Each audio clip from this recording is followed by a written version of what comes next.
Bapak Presiden itu khawatir dengan Amerika karena ini yang bisa menentukan saya menjadi presiden atau tidak. Amerika Serikat tuh seringkali melakukan yang namanya regime change itu. Di Venezuela lah, sekarang Iran juga mau digituin. Bapak Presiden ini gara-gara pergi ke Amerika ini tergerus terus terang. Popularitasnya, approval ratingnya. Kalau misalnya Amerika Serikat katakanlah punya masalah dengan satu negara, katakanlah Iran, lalu diembargo, maka kita harus ikut. Kamu Indonesia harus ikut. Udah stop sampai di situ. Pasukan ISF yang dari Gaza itu juga udah nggak usah. Nah, mungkin nanti orang akan percaya lagi sama Bapak Presiden. Dunia ini udah bersatu untuk menghadapi Trump. Trump melawan dunia. Teman Amerika Serikat itu boleh dibilang ya tidak ada. At the end of the day, kita berkoalisi dengan rakyat Amerika Serikat. Karena rakyat Amerika Serikat itu yang secara ketatanegaraan bisa menentukan nasib Trump. Apakah selesai sampai 4 tahun atau tidak. November ini ya? November ini.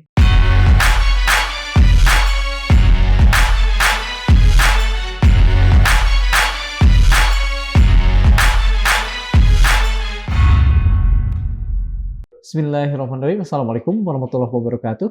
Sobat Madilog, dunia saat ini tidak lagi menggunakan meriam untuk menekan negara lain. Dunia, sebagaimana yang kita lihat baru-baru ini, menggunakan tarif untuk melakukan itu. Hal itu dengan telanjang bisa kita lihat dengan apa yang dilakukan oleh Donald Trump dan negara kita, Indonesia. Bagi beberapa orang atau beberapa pakar mengatakan sudah menjadi korban dari apa yang dilakukan oleh Donald Trump. Kita saat ini sudah menandatangani apa yang disebut sebagai Agreement on Reciprocal Trade atau ART. Ada banyak sekali pakar yang berbicara bahwa kesepakatan ini lebih banyak merugikan Indonesia. Kali ini kita akan mengupasnya tidak hanya dari sisi ekonomi, tapi dari sisi lain, terutama dari sisi hukum. Dan untuk itu, kehadapan sobat-sobat Madilog, kami persembahkan Profesor Hikmahanto Juwana. Beliau adalah Guru Besar Universitas Indonesia dan mantan Rektor Universitas Jenderal Ahmad Yani. Selamat bertemu, Prof. Selamat bertemu, Mas Darmawan. Apa kabar? Sehat ya? Saya sehat, alhamdulillah, meskipun mulut agak kering. Karena puasa dan banyak bicara. Dan banyak bicara. Ini udah 2 sesi. Waduh, Masya Allah. Prof, ini mencermati apa yang dilakukan Trump. Ya. Kemudian apa yang dilakukan oleh tim negosiasi kita yang menurut banyak orang, banyak pakar terlalu cepat. Karena kemudian guliran waktu menegaskan bahwa MA sana pun mengatakan hal itu ilegal. Iya. Mengapa kita terlampau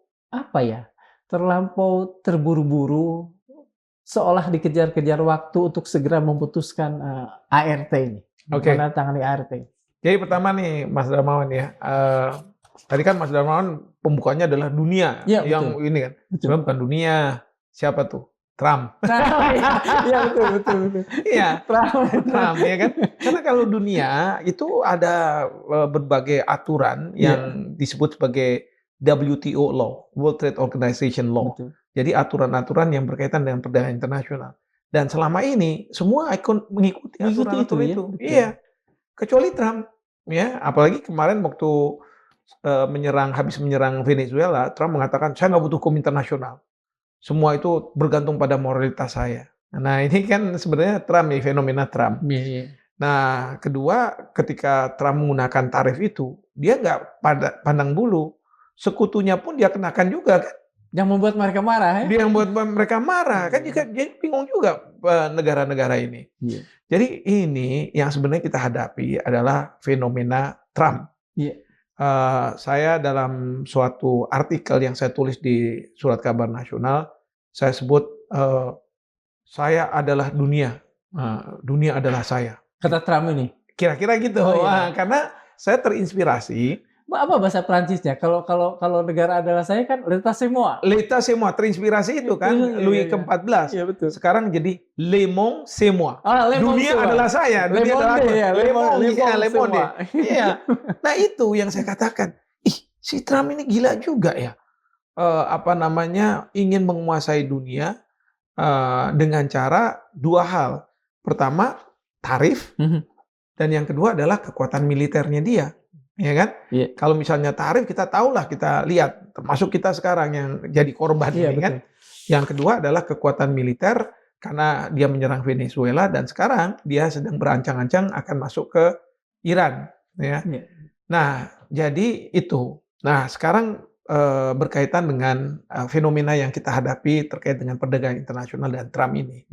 Jadi saya melihat bahwa eh, Trump pada waktu masa kepemimpinan yang pertama, kepresidenan pertama, itu kan dia mengenakan tarif yang sangat tinggi ke Cina. Nah, alasannya apa? Alasannya simple. Karena menurut Trump, Cina itu mendapatkan trade surplus dibandingkan Amerika Serikat. Jadi surplus perdagangan lebih tinggi ke Cina daripada Amerika Serikat. Dan ini menurut Trump mengakibatkan menciutnya lapangan pekerjaan di Amerika Serikat. Lalu apa yang harus dilakukan? Nah, dalam pemikiran Trump yang dilakukan adalah saya kenakan aja tarif yang tinggi kepada Cina. Ingat ya, pada waktu masa itu, Trump itu juga membuat tembok yang tinggi karena banyak orang-orang Meksiko masuk. Nah, tapi kalau sama Cina, bukan tembok yang tinggi, tarifnya yang tinggi. Nah, kenapa? Karena banyak ternyata perusahaan-perusahaan Amerika Serikat yang produknya dijual di Amerika Serikat, tapi pabriknya direalokasi ke Cina. Alasannya apa? Alasannya karena biaya buruhnya pasti murah, terus kemudian ada relaksasi dan lain sebagainya, dan macam-macam lah. Jadi intinya adalah Cina ini bagus sebagai tempat untuk membuat barang, kira-kira seperti itu. Nah, jadi perusahaan-perusahaan itu lari ke sana. Sementara dia menjualnya ke Amerika, ya kan? Maka di situ trade surplusnya Cina sebenarnya. Kita pun sama Amerika, trade-nya juga surplus juga kita, Indonesia. Karena banyak yang membuat sepatu ya, yang terkenal di Amerika, Nike dan sebagainya, itu dibuatnya di Indonesia. Jadi kalau misalnya kita lihat ada footwear gitu ya, kok bagus bener gitu. Bukan dari Cibaduyut, tapi ini dari perusahaan-perusahaan Amerika itu.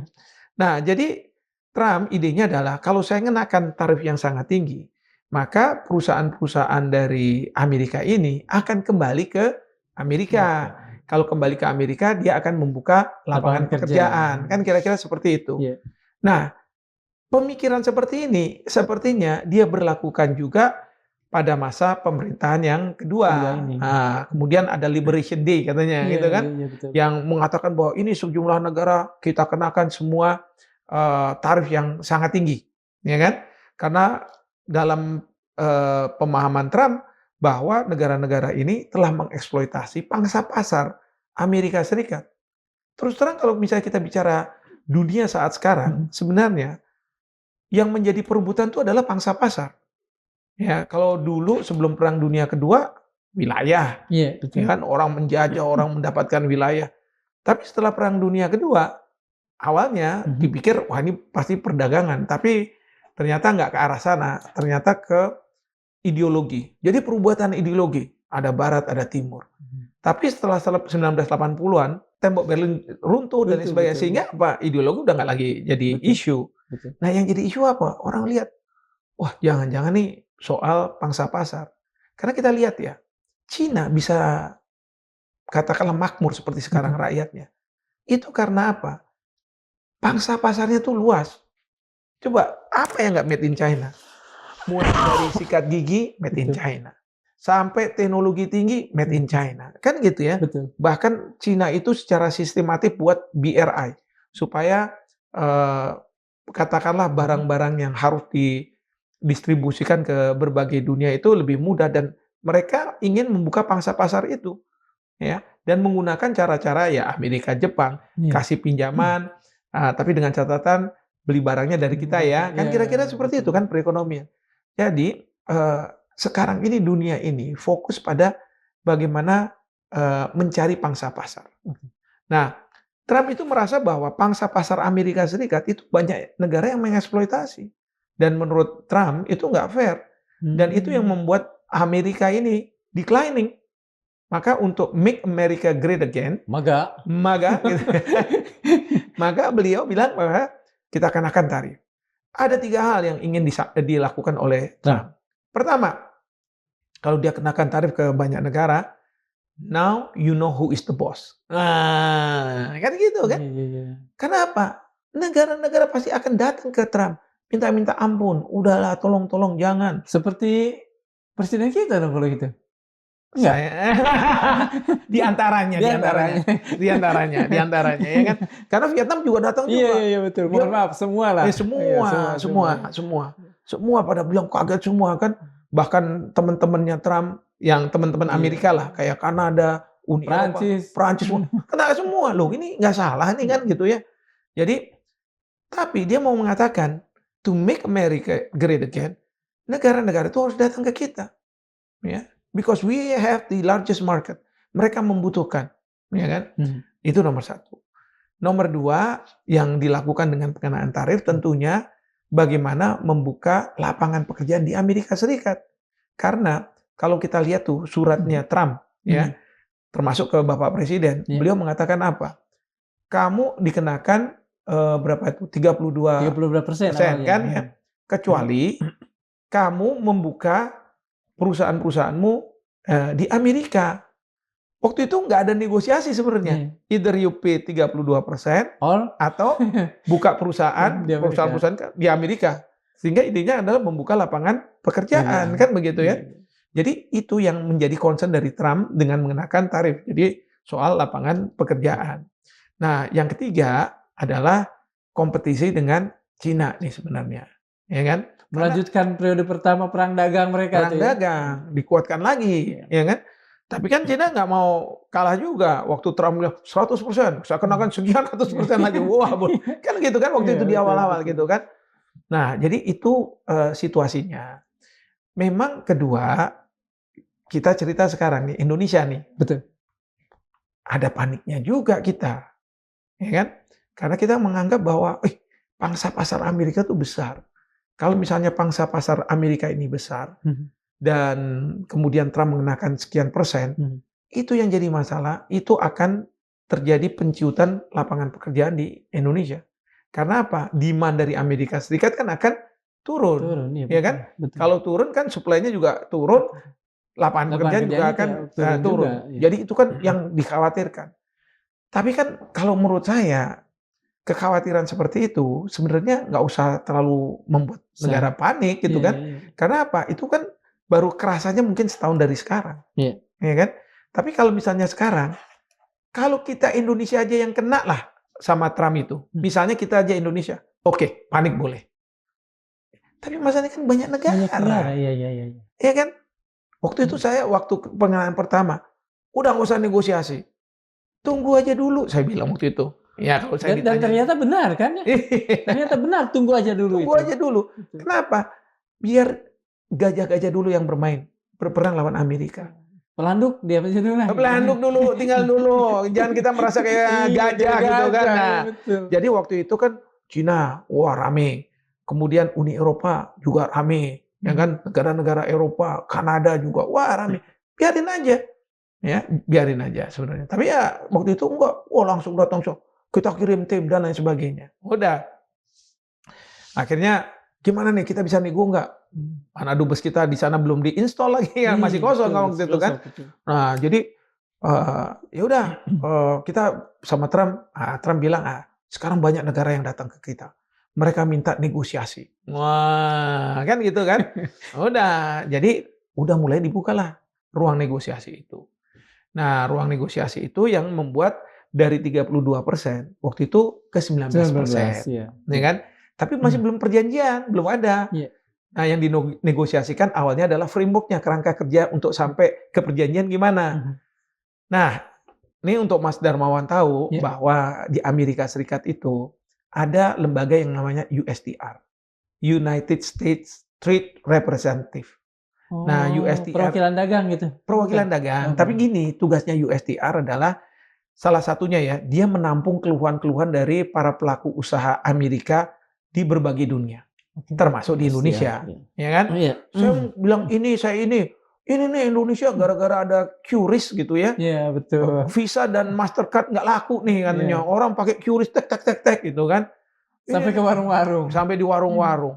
Ini nih gara-gara ada sertifikasi halal undang-undang membuat barang-barang kita sulit untuk dijual karena harus sertifikasi halal. Padahal di negara kita juga halal. Ya, halal menurut dia kan belum tentu halal menurut kita. Sama aja kalau misalnya pemerintah Indonesia ngeluarin sukuk, surat utang negara yang berbasis syariah, itu halalnya menurut mana nih? Sunni atau Syiah? Karena macam-macam itu halal itu. Jangan juga mentang-mentang Islam semua sama kan, lain gitu kan.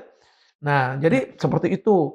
Terus kemudian ada nih gara-gara undang-undang PDP data dari perusahaan-perusahaan kita. Jadi kayak misalnya boleh sebut ya namanya misalnya Netflix gitu kan. Oh iya betul. Dia kan beroperasi di Indonesia misalnya. Kan dapat pelanggan Indonesia. Datanya masuk data juga. kan. Betul. Nah, pertanyaannya adalah bisa nggak data itu dibawa ke Amerika Serikat? Karena Netflix yang beroperasi di Indonesia, menurut Undang-Undang Penanaman Modal kita, harus mendirikan PT. Jadi mungkin PT Netflix Indonesia lah gitu ya. Nah, kalau dia udah PT, menurut Undang-Undang PDP, maka data yang ada nggak boleh dikirim ke Amerika kecuali mendapat persetujuan dan lain sebagainya. Itu dianggap sebagai, wah ini kan semacam trade barrier lah, hambatan yang bukan sifatnya, tariff barrier. Non-tariff barrier. Jadi ini merupakan non-tariff barrier. Banyak macam di list itu. Nah itu yang disampaikan oleh pelaku usaha ke USTR. Biasanya nanti USTR akan bicara nih sama pemerintah, negosiasi. Nah mungkin USTR bilang, kebetulan Trump ini mengenakan tarif ya. Indonesia datang, kita tunggangi. Ya kan? Karena sebenarnya harusnya soal tarif ini berbeda dengan isu yang USTR. USTR ini pada masa sebelum Trump pun juga ada dan selalu negosiasi. Nanti kita sampai gimana gitu. Misalnya banyak barang-barang bajakan di Indonesia. Padahal barang bajakan itu kan punyanya pengusaha-pengusaha Amerika, kan gitu kan. Nah itu kan berarti kalau ada bajakan tuh uang itu nggak masuk ke kantong mereka, tapi ke kantongnya para pembajak yang ada di Indonesia. Maka mereka bilang, ini dong law enforcement-nya harus keras, harus ini dan sebagainya. Nah itu biasanya kita fasilitasi untuk kita diskusikan dan ya kita bisa bilang ya tapi tolong pahami ini, tanpa pahami itu dan sebagainya. Nanti sampai pada satu titik. Nah tapi kemarin ini karena Trump bilang pada datang ke saya gitu kan, dan dia bilang oke, Menteri Perdagangan ya kan, Secretary of Commerce kamu negosiasi. Nah Secretary of Commerce ini ya ada linknya sama UNSTR ini, langsung dimasukin di situ, ditunggangi tadi, dimasukin lah. Makanya yang sekarang ini sampai itu, jagung segala kedelai. Nah itu belum lagi tuh. Jadi ada 3 sebenarnya. Satu, kita minta diturunin, walaupun Malaysia bilang kami juga 19%, tapi negonya nggak kayak gila-gilaan kayak Indonesia, ya kan? Terus kemudian USTR menunggangi, terus kemudian kita bilang udah deh, kamu turunin, ya nanti kita disuruh beli apa, oke. Termasuk mungkin jagung, Boeing dan lain sebagainya. Ini yang agak heran kan soal bahkan batu bara, energi fosil seperti minyak BBM gitu. Nah, ini padahal kan kita juga banyak juga di sini kan. Banyak, betul. Nah, jadi ini kita juga bingung nih kan. Mungkin itu juga atas permintaan dari pelaku usahanya. Karena mungkin pelaku usaha misalnya Boeing gitu kan. Boeing mungkin merasa bahwa kok declining, mungkin lawan Airbus kan betul, gitu kan.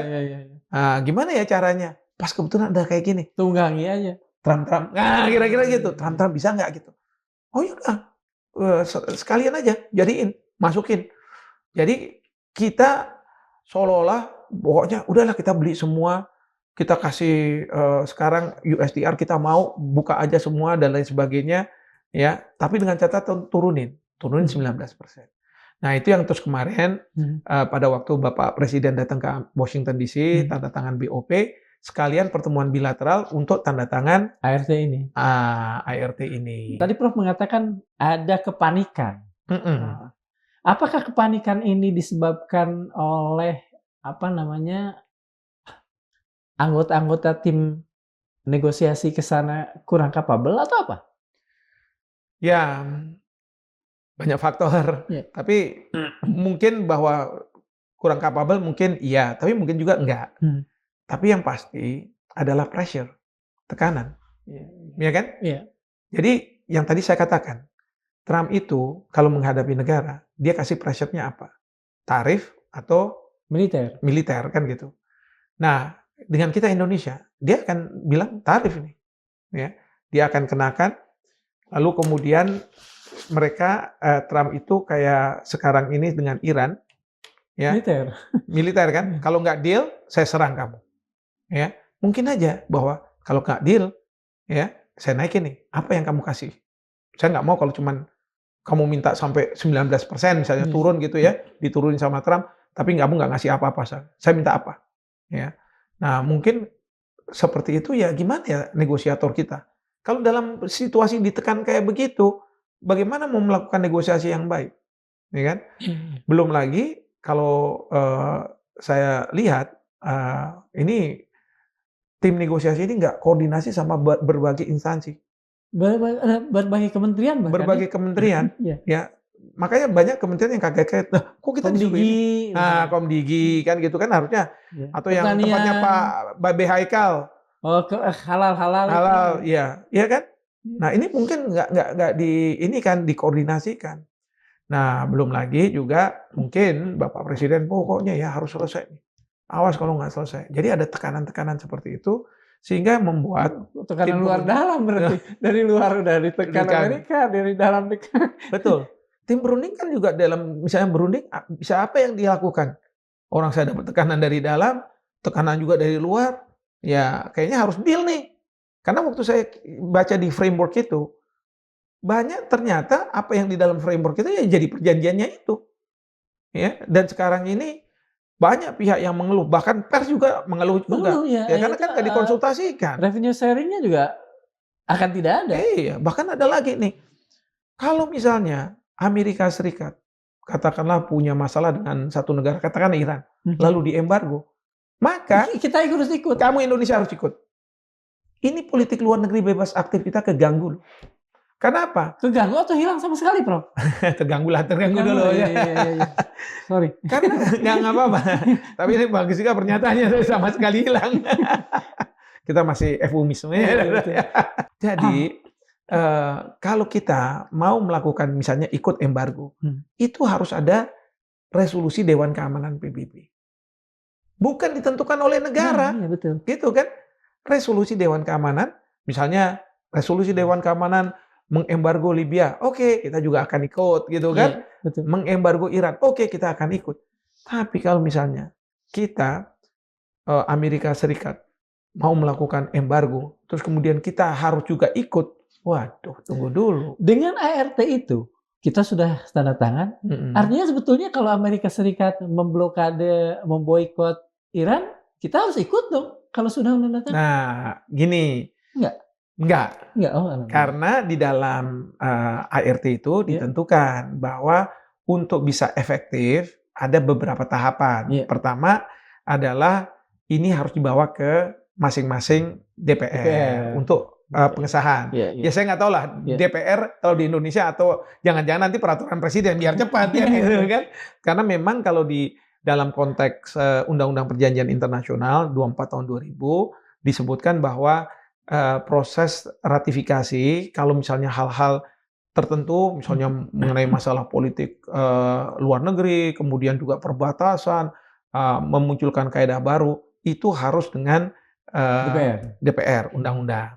Tapi kalau di luar itu dengan Perpres. Nah, selama ini kalau misalnya ada misalnya CEPA, Comprehensive Economic Partnership Agreement gitu ya, dengan Kanada, dengan itu cukup dengan Perpres. Nah, tapi kan ini masalahnya nih kemana-mana nih kan keluar.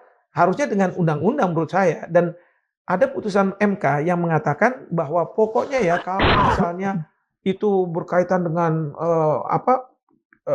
dampak ke masyarakat yang luas dan sebagainya, itu harus DPR. Nah, saya sih berharap bahwa itu dibawa ke DPR. Tapi kan kadang-kadang yang menentukan itu ya kalau nggak di Setnek ya, mungkin di Setnek lah. Ini kayaknya udahlah ke DPR aja, nanti dibuatkan surat presiden untuk ke DPR untuk kemudian dibahas. Tapi kalau misalnya Seknek bilang, nggak usah lah, biar aja pakai Perpres. Iya. Bisa juga kan kayak Iya, begitu. iya, iya. Saya masih ingat pada waktu FIR, Flight Information Region, antara Indonesia dengan Singapura. Ya. Itu kan berkaitan dengan kedaulatan kita. Karena ada bagian dari kedaulatan kita bukan untuk diserahkan sebenarnya, tapi untuk dikelola lah gitu ya, didelegasikan untuk dikelola oleh Singapura. Itu kan kalau misalnya dalam Undang-Undang Perjanjian Internasional, pokoknya yang berkaitan dengan kedaulatan atau hak berdaulat itu harusnya ke DPR. Tapi ini Perpres. Iya. Di zaman Pak Prabowo ini. Zamannya Pak Jokowi kalau ini, ya kan? Nah itu, jadi ini yang saya khawatirkan. Nah tapi, jadi harusnya diratifikasi, setelah ada diratifikasi, lalu ada exchange of ratification document, jadi di exchange, ditukar ini kan, baru setelah itu dalam jangka waktu 90 hari akan berlaku. Itu kalau misalnya ya normal mode mungkin ya akhir tahun bisa langsung berlaku. Jadi bukan hari ini. Tapi tunggu dulu, kan ada putusan dari Mahkamah Agung di Amerika Serikat. Iya, yang mengatakan bahwa Trump waktu dia mengenakan tarif-tarif itu seharusnya bukan kewenangannya dia. Betul. Itu harusnya kewenangan dari Kongres gitu kan. Nah, sehingga apa? Ini tidak sah nih yang dilakukan oleh Trump ini. Nah, sekarang memang jadi pertanyaan. Kalau 19%-nya ya tadi 32% 19, oke, itu kan kewenangannya. Tapi bagaimana yang non tarif barrier ini, ya kan? Yang tadi lah Boeing, apalagi itu yang Boeing dan lain sebagainya. Itu gimana itu kan gitu. Nah, kalau menurut saya itu sih di luar itu ya. Di luar tarif kan kalau itu di luar tarif kan? Harusnya kan enggak, tapi kan kita harus bilang itu yang ditunggangi sama USTR itu kan? Iya, yang USTR. Itu yang seharusnya kalau saya bilang harusnya ikut batal juga. Karena apa? Itu semua kan konsesi untuk yang turun dari 32 ke 19. Ya. Tapi sayangnya satu, Pak Menko bilang, nanti kita konsultasikan dulu ke Amerika. Mati saya bilang. Udahlah. Pak Menko Airlangga. Pak Menko Airlangga kan waktu itu masih di Amerika. Iya. Kalau dikonsultasikan ke Amerika, itu beliau katakan karena beliau kurang mafhum dengan perjanjian, urusan perjanjian internasional, atau ada hal lain? Saya nggak tahu. Tapi ya mungkin mau mendapatkan konfirmasi kan gitu kan. Jadi ya kita tunggu dulu lah katanya. Bahkan Bapak Presiden ya kita lihat aja nanti seperti apa jadinya. Tapi kalau menurut saya ya kita kan bisa aja sepihak mengatakan, oh ya mohon maaf ya, karena kamu tidak punya kewenangan dan lain sebagainya, kita menghormati hukum sebetulnya negara kan kamu. Apa yang dilakukan oleh MA Amerika Serikat ini adalah blessing buat kita kan? Makanya itu. Sesuatu yang udah hampir masuk jurang ini.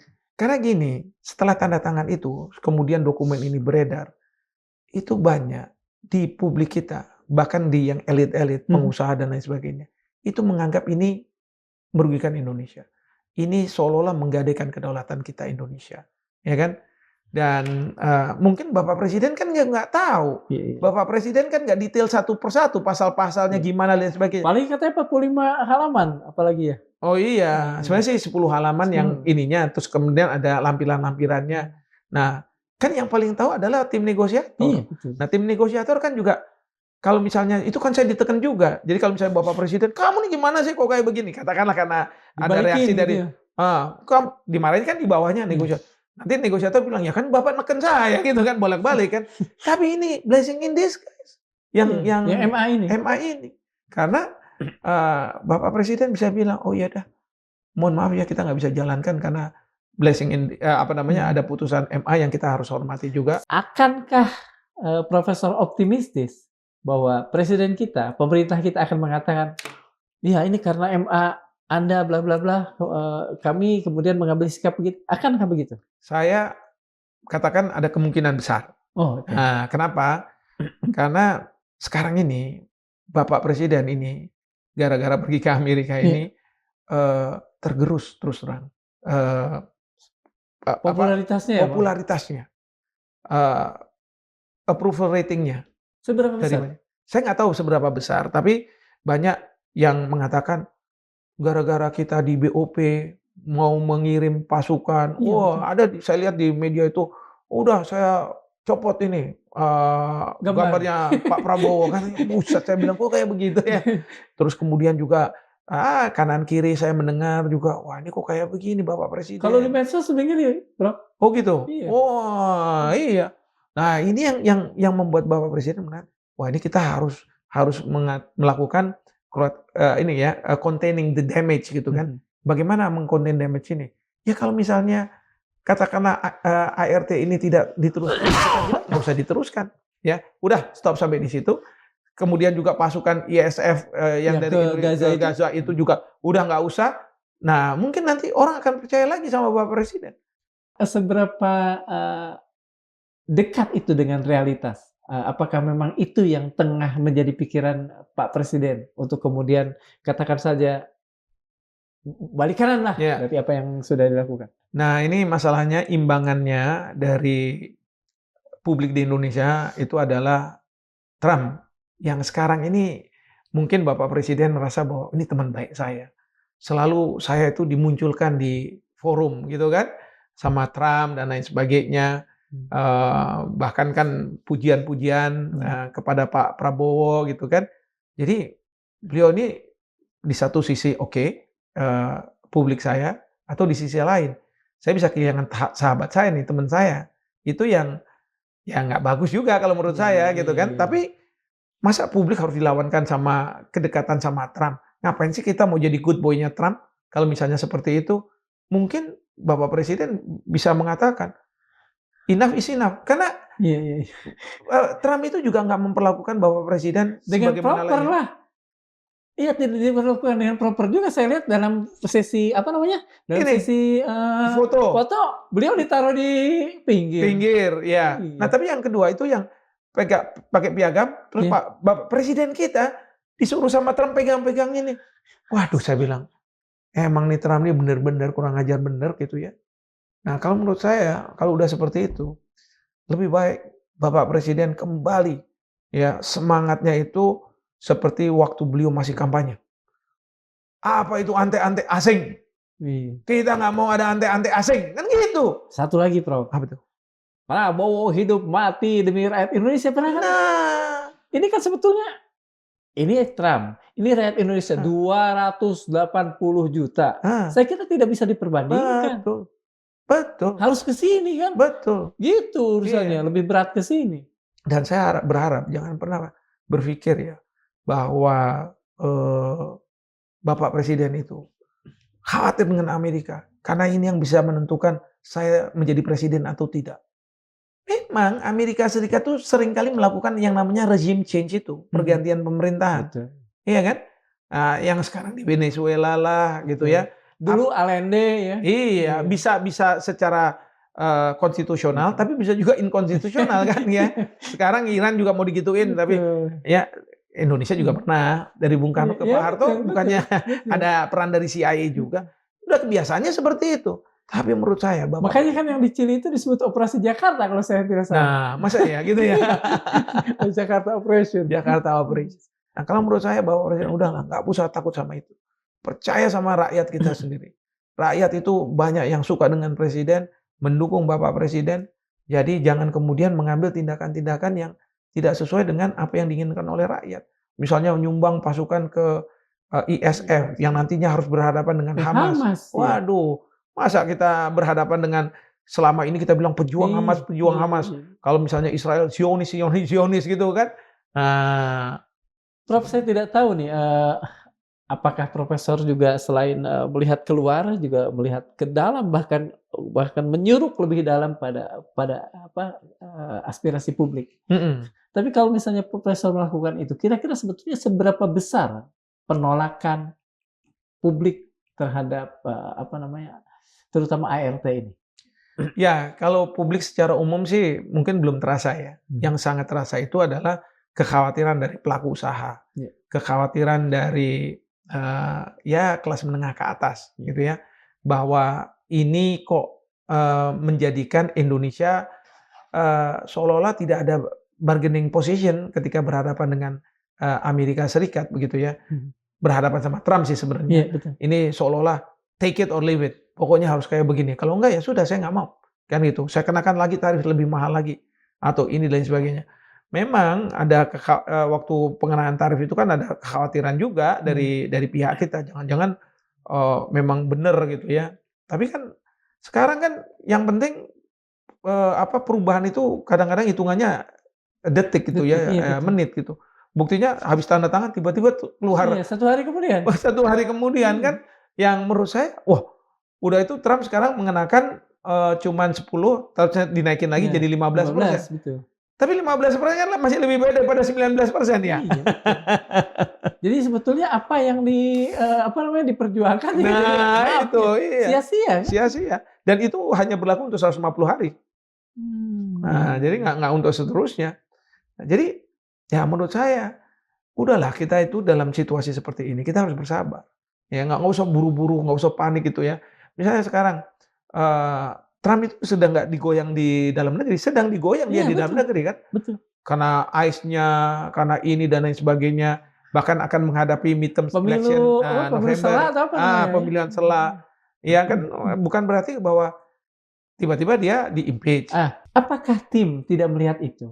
Tidak mencoba melihat tidak hanya dari sisi Indonesia, tapi dari sisi Amerika yang ke dalam-dalamnya. Bahwa Trump juga sedang mengalami persoalan di dalam, eee, rakyat Amerika merasa barang-barangnya juga kemungkinan akan jadi lebih mahal Iya, juga iya. gitu. Kalau bacaan saya nih, Iya, tapi dari orang luar nih, iya, kayaknya nggak sampai ke sana. nggak sampai ke sana ya? Menganggap bahwa ini kita berhadapan sama Amerika yang ya seperti Iya biasanya iya iya. Amerika, bukan Trump gitu Iya kan. iya iya iya. Ini Amerika biasa. Padahal nih di Amerika aja dianggap sebagai anomali, ya kan? Bagaimana Trump memimpin Amerika Serikat. This is not America, ya. How Amerika behave nggak seharusnya Iya seperti iya kayak iya. begini kan gitu kan. Nah jadi tapi ya mungkin beliau-beliau yang ada di pemerintahan itu karena mungkin instruksi Bapak Presiden adalah begini, ya udah semua harus menyesuaikan. Mungkin nggak ada yang berani minta, "Bapak Presiden mohon maaf nih, mungkin seperti ini dan sebagainya." Gini, Prof, apapun yang dilakukan oleh Trump kan kalau dengan memakai, terminologi saya mengacak-acak. Mengacak-acak aturan, tadi Prof mengatakan mengacak-acak WTO, Iya. ya. Sebetulnya apa yang kira-kira nanti akan diterima oleh paling tidak Trump atau mungkin Amerika yang akan diberlakukan oleh WTO? Karena kan sebetulnya mereka juga pasti punya kredibilitas, punya kewibawaan yang merasa dilecehkan oleh Trump. Ya, sekarang ini WTO maksudnya masukin tempat sampah. Karena kalau misalnya ya, ada pengenaan seperti Amerika Serikat itu, ya kan tinggi sekali itu Iya. kan. Ini kan, nggak boleh harusnya. Iya, Harusnya kita bawa dong ke dispute settlement body yang ada di WTO. betul. Makanya Yang itu beberapa kali kan sudah dilakukan ke kita ya, iya, soal sawit atau sawit ya kalau misalnya dengan Uni Eropa iya ya betul. kan. Terus kemudian kalau Amerika itu soal tembakau jual ke sana Iya, gitu kan. Amerika juga ngenakan ke kita juga digugat karena masalah hortikultura iya. begitu kan. Tapi kan awalnya ini karena negara-negara Mmm, besar, Cina sama Amerika. Dan Cina sama Amerika sebagai negara besar, dia nggak mau bawa ke sana, ya sudah nggak ada artinya. Lalu ketika Trump mengenakan semua tarif rame-rame gini, pertanyaannya kalau kita pergi ke WTO akan ditanggepin nggak sama pemerintah Amerika? Kalaupun ditanggepin, masalahnya adalah di dalam dispute settlement body itu ada 2 tingkatan gitu ya. Di panel, kalau kita nggak puas, kita bisa banding di appellate review namanya. Nah, cuman appellate review ini sedang lagi nggak bekerja karena ulah juga Amerika Serikat karena dia tidak menunjuk kayak semacam hakimnya lah gitu iya. di appellate review itu. Jadi ya orang udah lost hope kepada ketentuan-ketentuan WTO. Padahal kalau saya tidak salah zaman-zaman Clinton dulu kan yang dari mulai IPEC kemudian jadi WTO kan Amerika juga yang bikin ya, Iya, jadi dalam kan urusan dulu tuh perdagangan bebas waktu itu, dulu ITO sama GATT, WTO. itu inisiatifnya dari Amerika, walaupun GATT-nya disetujui General Agreement on Tariff and Trade trade, waktu saya ya tahu. betul. Terus lembaganya ITO, Iya, International Trade Organization. Nah, tapi GATT-nya disetujui, tapi ITO-nya sama Kongres Amerika nggak disetujui. Jadi waktu itu nggak ada lembaganya, tapi aturannya ada Ada, gitu ya. kan. Nah, tapi baru kemudian tahun 94 kemudian dibentuklah lembaganya World Trade Organization. Nah, nanti aturan-aturannya itu dimasukkan dalam lampirannya. Kira-kira seperti itu. Apakah kita masih bisa juga berharap, mungkin ini wishful thinking lah, solidaritas dunia untuk bersama-sama menghadapi Amerika, tapi dengan cara bagaimana sebetulnya? Ya, bisa aja kita berharap seperti itu dan memang dunia ini udah seolah-olah bersatu untuk menghadapi Trump, ya. Karena sekarang Trump melawan dunia, dunia melawan Trump kan gitu kan. Nggak ada teman-teman Amerika Serikat tuh boleh dibilang ya tidak ada, Tidak ada. ya kan? Nggak Kanada, nggak juga dari negara-negara Eropa, nggak juga dari Australia misalnya ya, yang biasanya kan traditionally itu adalah Aliansi sekutu mereka lah, mereka, ya, sekutu aliansi mereka, ya. mereka. Nah, tapi at the end of the day yang paling menentukan itu bukan kita berkoalisi dengan negara-negara itu, tapi kita berkoalisi dengan rakyat Amerika Serikat. Nah, karena rakyat Amerika Serikat itu yang secara ketatanegaraan bisa menentukan nasib Trump, apakah selesai sampai 4 tahun atau tidak, kan gitu kan? Kalau November misalnya ada ini ya? impeachment, November ini ya? November ini. Nah, kalau misalnya yang ditakutkan Trump itu adalah kalau misalnya nanti Partai Demokrat akan menguasai Kongres. Kalau sekarang ini masih Partai Republik, tapi menangnya cuma berapa suara lah, 4 atau 5 anggota gitu ya. Tapi kalau misalnya nanti betul-betul bisa dikuasai oleh Demokrat, nah di situ mungkin akan dibalik semua. Termasuk juga Board of Peace yang mendudukkan Trump itu sebagai chairman yang sangat tinggi di antara negara kepala pemerintahan. Masa nanti ada presiden Amerika Serikat dari Demokrat harus tunduk sama chairman-nya Trump? Nggak mau mereka, udah keluar aja dari situ. Nanti kita yang bengong di situ kan kalau kita masih tetap di situ. Seberapa besar potensi itu, Prof? Menurut perakiraan Prof? Kalau menurut saya sih potensinya besar, ya cukup besar. Karena begini, pengenaan tarif aja, dari pengenaan tarif itu kan yang rugi adalah rakyat Amerika. Sekarang ada perintah juga dari Mahkamah Agung kalau saya tidak salah untuk mengembalikan uang yang dirugikan. Karena pengenaan tarif itu, ya itu nggak logis dan itu udah disampaikan sama Jeffrey Sachs itu, yang mengatakan bahwa kalau kamu menaikkan tarif itu berarti yang harus membayar lebih besar itu adalah rakyat Amerika. Iya kan? Iya. Rakyat Amerika. Secara tidak langsung akan begitu nanti. Iya. Saya waktu itu juga bilang, udahlah sabar aja, tunggu aja. Kalau misalnya nanti rakyat harus membayar lebih marah, kan dia marah. Marahnya ke siapa? Ke Trump. Ke Trump. Dengan tidak memilihnya lagi. Nah itu kan. Atau mungkin lebih dari itu. itu kalau menurut saya itu kayak embargo terhadap dirinya sendiri. Kan embargo terhadap negara lain kan betul. Gitu ya. Idenya adalah diembargo sehingga barang-barang jadi mahal dan lain sebagainya. Nah, rakyat marah. Kalau rakyat marah, apa konsekuensinya? Pemimpinnya diturunkan kan? Nah, dengan ini Trump mengenakan tarif itu berarti dia sebenarnya ya soalnya self-imposed embargo gitu kan. Embargo itu kena pada diri sendiri. Yang nantinya ujungnya kalau rakyat marah pasti diturunin. Prof, apakah metafor tersebut juga kemungkinan bisa terjadi di Indonesia? Rakyat marah karena ART diberlakukan bla bla bla bla. Ya, itu makanya itu yang saya katakan. Kita semua dukung Bapak Presiden, ya kan? Iya. Tapi Bapak Presiden juga harus tahu bahwa konstituen itu, ya, itu adalah rakyat Indonesia. Nah, rakyat yang menentukan, ya kan? Saya sih nggak berharap misalnya di tengah jalan harus diselesaikan dan sebagainya. Iya. Saya ingin bahwa justru Bapak Presiden harus melihat kondisi di lapangan seperti apa. Memang sih kalau misalnya mungkin dari orang-orang sekeliling beliau gitu ya, bagus Bapak Presiden. Wah, kita termasuk negara yang rakyatnya bahagia Bapak Presiden. Ini ada datanya seperti ini dan sebagainya.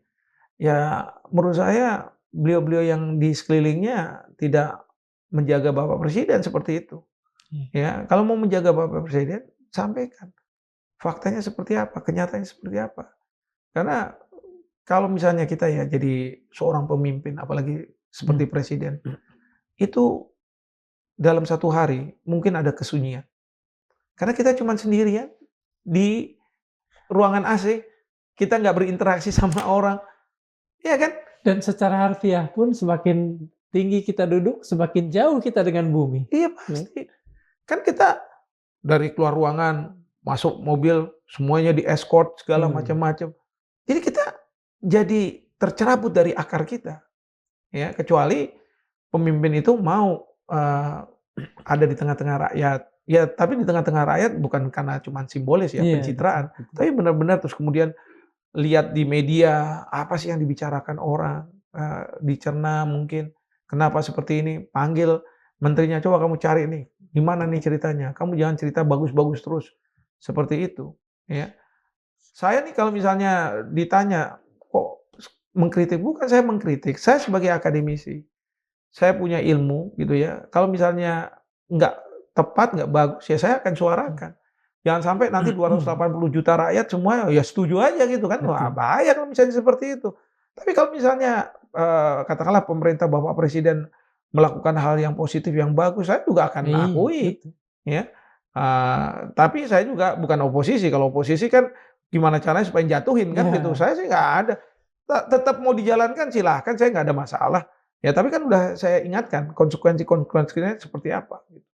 Prof, apakah katakan saja ya, terpelosoknya atau tergelincirnya tim ekonomi dengan membuat presiden meratifikasi, menandatangani perjanjian itu karena mungkin yang saya dengar Kementerian Luar Negeri tidak banyak terlibat atau dilibatkan. Nah itu juga ada benarnya, ya ada benarnya. Kenapa saya katakan ada benarnya? Ya mungkin kita punya presiden bukan bukan menteri luar negeri, tapi presiden luar negeri. Karena passion-nya Pak Prabowo di masalah luar negeri. Iya betul. Beliau masih mudanya kan banyak di luar negeri, lalu kemudian beliau juga banyak mendapat pendidikan di luar negeri, gitu ya. Punya teman juga di luar negeri banyak. Jadi passion-nya mungkin di luar negeri. Tapi Kementerian Luar Negeri itu kan sebenarnya institutional memory, ya kan? Karena apa? Misalnya yang junior masuk, nanti dikasih tahu sama yang senior. Senior pensiun, dia jadi senior, dia ngasih tahu junior. Terus institutional memory itu. Tapi kalau politisi, terus terang, itu come and go. 5-10 tahun paling banter, habis sudah selesai, ganti kan gitu, nanti kebijakan lain. Nah misalnya, kan kalau kita di Indonesia banyaklah diwacanakan, kayaknya kita perlu punya GBHN, kayak zamannya Pak Harto. Ya kalau zaman Pak Harto nggak ada GBHN juga tetap satu, karena apa? Presidennya itu aja selama 32 tahun kan gitu kan. Nah tapi kalau misalnya seperti kita sekarang ya 5-10 tahun katakanlah, harusnya yang dikuatkan itu adalah para birokrat. Saya ambil contoh ya, misalnya di Jepang, di Inggris, sistem parlementer. Itu yang namanya Perdana Menteri itu bisa cuman berapa bulan lah gitu kan. Tapi kok tetap ya, gitu. Karena apa? Konsistensi itu dijaga oleh para birokrat. Birokrat bukan mau mendikte, tapi memberitahu kepada para menteri yang baru, nggak bisa kamu rubah. Ya, saya ambil contoh misalnya di Amerika. Presiden Obama sebelum menjadi presiden, beliau berkampanye, pokoknya ya nanti Guantanamo Bay itu akan saya tutup, karena itu tidak sesuai dengan ideologi Partai Demokrat yang menghargai hak asasi manusia. 8 tahun beliau jadi presiden, ditutup enggak? Enggak. Karena apa? Birokratnya itu memberitahu. Mungkin ya, Bapak Presiden, kalau misalnya Anda tutup, nanti mereka-mereka ini mau dikemanakan, mau apa? Dan mereka-mereka ini bisa membalas kita, dan membalasnya lebih besar. Ini akan lebih membahayakan. Udah ceritanya kayak begitu. Akhirnya kan enggak. Nah itu yang membuat. Jadi jangan sampai kita jadi pemimpin, kita punya ide besar dan lain sebagainya, melupakan unit yang menjadi institutional memory itu. Gitu. Dan itu saya tempat pengalaman-pengalaman ditabung ya. Nah, iya. Dimasukin ya di situ, di ini kan. Jadi banyak kita kasus-kasus yang seperti itu ya. Misalnya pada waktu Sipadan Digitan. Iya. Itu hilang. Nah, sebenarnya waktu dari Kemlu udah bilang sama presiden waktu itu Pak Harto, Pak jangan Pak dibawa ke Mahkamah Internasional. ya kan? Tapi ketika presiden bertemu langsung dengan mitranya Mahathir, empat mata, udah lupa. Oke, setuju kita ke Mahkamah Internasional. Ya gimana, ya kan? Kalau misalnya kemarin nggak dibawa ke Mahkamah Internasional, hari ini kita masih bisa klaim Sipa dan Legiatan milik kita, walaupun Malaysia juga melakukan hal yang sama. Itu pentingnya institutional memory, ya kan? Itu tahun, bukankah di zaman setelah Pak Harto? Putusannya setelah zaman Pak Harto, ya? tapi awal mulanya setujunya itu setuju zamannya untuk Pak Harto. dibawa ke Iya. Mahkamah Internasional. Karena itu prosesnya panjang kan. Iya. Itu termasuk juga ya waktu Bapak Presiden kita Pak Prabowo ini baru menjadi presiden kan pergi ke Beijing. Iya. Nah, itu ada namanya 9 garis putus. Iya, yang di Laut Cina Selatan. Laut Cina Selatan yang selama ini Indonesia nggak ngakui gitu kan.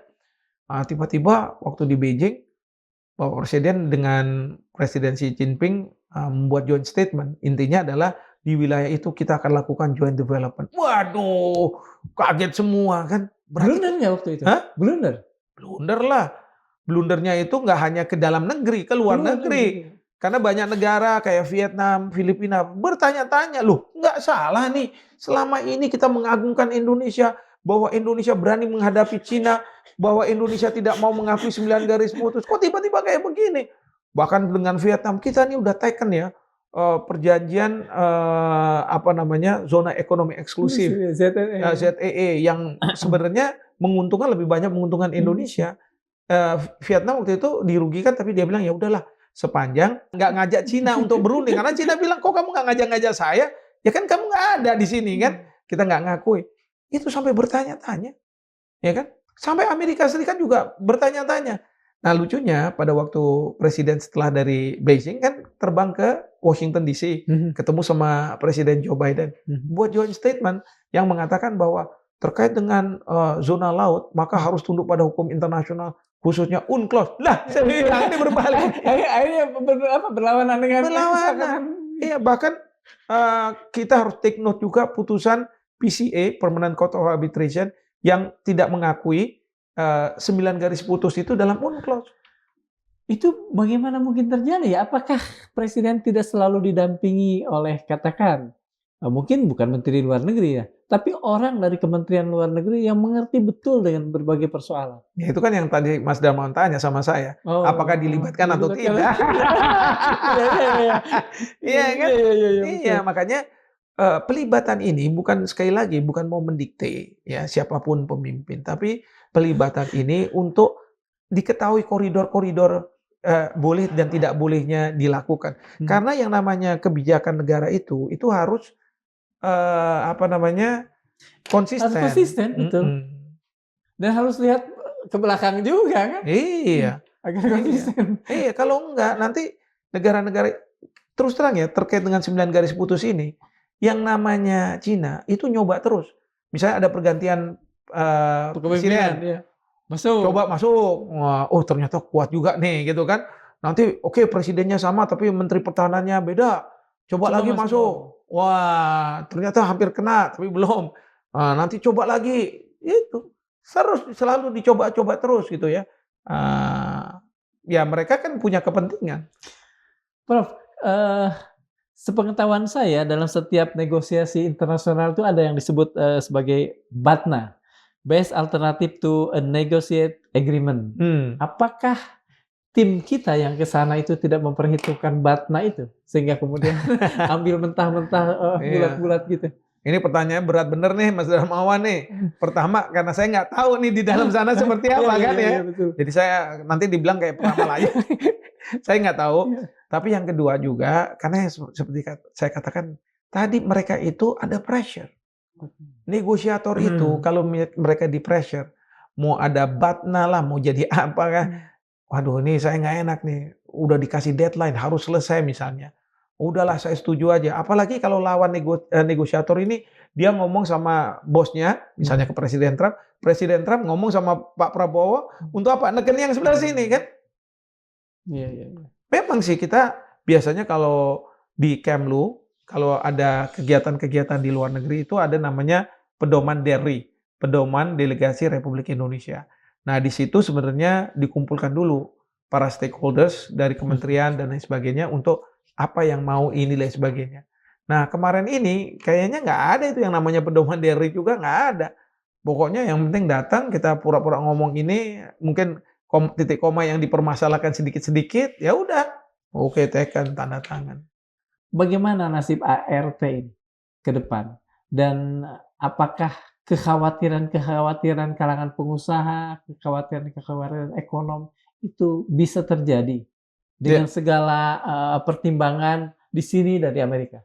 Ya, pertama adalah saya berharap pemerintah sabar gitu ya, nggak kemudian buru-buru, wah nggak enak sama Trump dan sebagainya, seolah-olah kita akan terus menjalankan. Kenapa?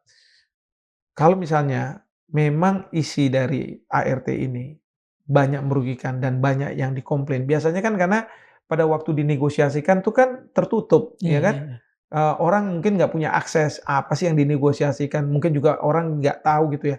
Tapi setelah sekarang sudah ditandatangani, terbuka, dan kemudian kan kita baru lihat nih reaksi-reaksi. Betul.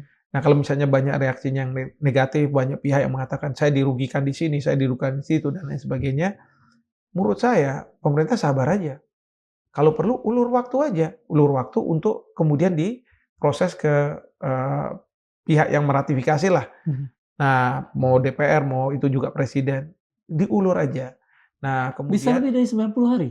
bukan yang 90 hari, kan diulur bahwa kami sedang ada proses internal ke Oh, iya, iya, iya, DPR iya, atau iya, iya. kemana gitu kan. Iya, iya, iya, iya. Jangan buru-buru Iya, gitu. iya, iya, iya. Nah, jadi supaya opsi itu masih terbuka Iya. gitu kan. Yang kedua, kenapa kita perlu waktu? Karena kita harus lihat nih bagaimana di Amerika Serikat. Nah, apakah juga memang yang seperti yang saya harapkan bahwa karena tarif ini kewenangan Trump membuat tarif itu dianggap supaya tidak sah, terus kemudian ini berarti semuanya tidak sah gitu kan. Termasuk juga yang apa, Yang tadi USTR, USTR, beli ini beli itu, titipan-titipan itu juga nggak sah. Kalau misalnya ternyata itu kan bagus. Nah, kita harus lihat negara-negara lain dulu. Jadi kita lihat, kan ini kan bukan kita nggak cuma Iya, sama lihat Amerika. sendirian, betul. Iya, kita lihat negara-negara lain dulu gimana dan lain sebagainya. Gimana reaksi dari Trump gitu kan beberapa hari ke depan. Udah bermain kayak begitu. Dan itu memerlukan ini ya, Prof, mungkin memerlukan apa, kematangan dan pengalaman Oh kelihatannya. iya, iya, iya.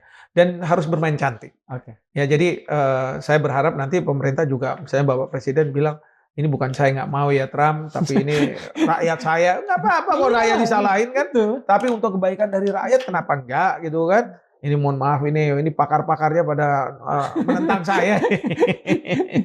Nggak apa-apa, saya dipakai, nah ini kan juga nggak apa-apa, demi menegakkan kedaulatan kita. Demi kedaulatan kita dan demi kesejahteraan kita juga, Bro. Kesejahteraan kita. Iya. Jadi jangan, kan gini ya, Bapak Presiden selalu bilang kita harus swasembada ini, swasembada itu kan, swasembada pangan, swasembada energi. Hilang itu. Hilang, masa kita beli energi, gimana swasembadanya? Lalu kemudian swasembada pertanian kan, jagung, kedelai dan lain sebagainya. Iya, kita memang butuh besar. Tapi gimana sekarang dengan program-program dari Bapak Presiden ini, ya kita harus memperbesar nih jumlah produksi kedelai kita. Tapi jangan kemudian kita ambil jalan pintas, sudah ambil dari Amerika. Apalagi kalau misalnya dari Amerika dikenakan 0%. Ya kan? Memang harganya bisa murah. Tapi kalau misalnya harga murah itu bisa aja mematikan petani dalam negeri. produsen dalam negeri. Kalau misalnya mati, mana mau swasembada? Ketergantungan kita jadi sangat tinggi. Ya kan? Prof, terima kasih, Prof. Sama-sama, Mas Darmawan. Mudah-mudahan apa yang kita bicarakan memberikan inspirasi buat pemirsa, dan karena beberapa kali Profesor langsung bicara pada Presiden, mudah-mudahan Presiden juga mau mendengar. Iya. Belum, saya belum pernah bicara sama Presiden. Nah, apapun kan tadi ketika Profesor bicara, Pak Prabowo, ya itu kan langsung pada Presiden. Oh iya. Oke, Prof, terima kasih. Terima kasih. Sobat Mandilog, sejarah jarang mencatat bangsa kehilangan kedaulatannya dalam satu malam. Kehilangan itu seringkali perlahan, melalui perjanjian yang tampak rasional, kompromi yang tampak masuk akal, dan keputusan yang terlihat tak terhindarkan. Tarif mungkin terlihat sebagai angka, tetapi di balik angka selalu ada kehendak, ada kepentingan, dan ada arah kekuasaan. Pertanyaannya bukan sekadar apakah Indonesia membayar tarif 32, 19, atau 15%. Pertanyaannya adalah, apakah Indonesia masih sepenuhnya bebas menentukan arah masa depannya sendiri atau mulai menyesuaikan arah itu dengan kehendak kekuatan yang lebih besar? Montesquieu, filsuf yang gagasannya ikut membentuk dunia modern, pernah mengingatkan, perdagangan memang memperhalus manusia dan menghilangkan banyak prasangka yang merusak. Tetapi hampir selalu benar bahwa di mana ada perdagangan, di situ ada kekuasaan. Perdagangan membawa kemakmuran, tapi ia juga membawa pengaruh. Dan pengaruh, jika tidak disadari, bisa perlahan menentukan pilihan mereka yang berada di dalam lingkarannya. Al-Quran memberi peringatan yang lebih dalam, dan janganlah kamu cenderung kepada orang-orang yang zalim, yang menyebabkan kamu disentuh api neraka. Quran Surat Hud, ayat 113. Itu bukan larangan untuk berdagang, bukan larangan untuk bekerja sama, tetapi peringatan agar sebuah bangsa tidak kehilangan kemandiriannya dalam menentukan sikap. Terima kasih. Assalamualaikum warahmatullahi wabarakatuh. Terima kasih, Prof. Terima kasih. Terima kasih. Waalaikumsalam. Sama-sama.